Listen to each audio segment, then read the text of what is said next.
So I'm going to switch this back to the RGB. Now, if you have the eye on, while there's a track matte enabled for your layer that's for the matte that's above, it's not going to do anything. It's just going to be on top and it's going to show.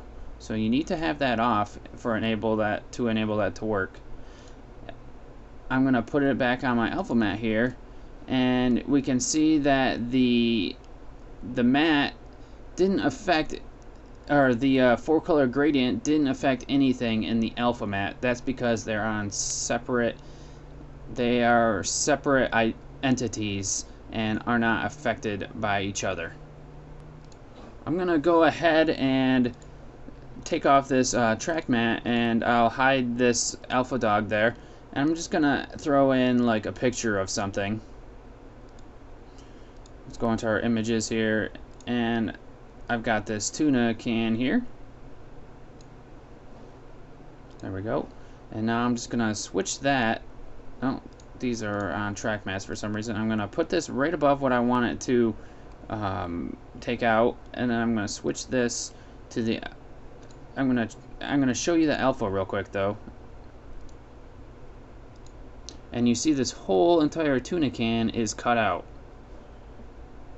Now you're going to expect it to cut out the tuna can there, which you would be right if you expected that. Now let's check out the luma on something like this with different colors. Now, since the words were in black, they're all cut out and they don't show up with the luma matte. I'll bring up the colors real quick. Here is gray, so that's about 50% between black and white. Now that's about 50% transparent there. We have blue here, which is closer to black because it's darker, and that's getting cut out a lot there. So that's how you can see how alpha mattes will affect everything, and pretty much that is a quick explanation of what's going on. Track mattes sometimes are hard to figure out, but once you get the hang of it, you can use them like a charm basically, and they are pretty awesome, so you don't have to make masks all the time. Now, sometimes if you're working on a project and you have a guy that might be old school, or you have a project that's was maybe made in like After Effects CS6 or something like that. I don't know if CS2 had track mattes in it or not, but if it's an older version of CS or After Effects that doesn't have track mattes, then the normal way that people used to do this is by coming up to Effect. Set the matte. We click on what we had, click on our background, Effect, and matte. Oh, let's see if it's even on in CS6. Yep. If we go to Effect, oh my lord, Effect, Channel, and then Set Matte.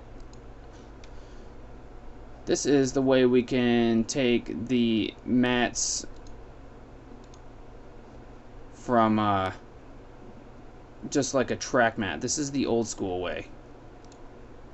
So there we got the tuna one being matted out this time, and you can take it from different channels on this one also, other than just the track mattes there. But that's pretty much how you do it. There's the invert there and everything like that.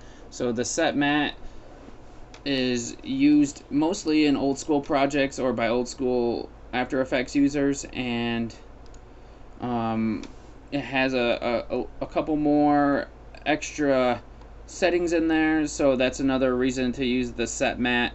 But just stick with the track matte. It's a lot faster and it's a lot easier to see. You don't have to worry about using effects and figuring out why something's doing it without having to look at the effects and controls. Because I mean, sometimes you're on the project panel and you're gonna be like, what the heck's going on? So check your effects, see if there's a set mat on there, and also check and see if there's a track mat on there. Thanks for watching the tutorial. Hopefully you understand track mats a little better now and understand what an alpha mat is and a luminance or a luma mat is, and distinguish the difference between them and notice that they're two separate entities.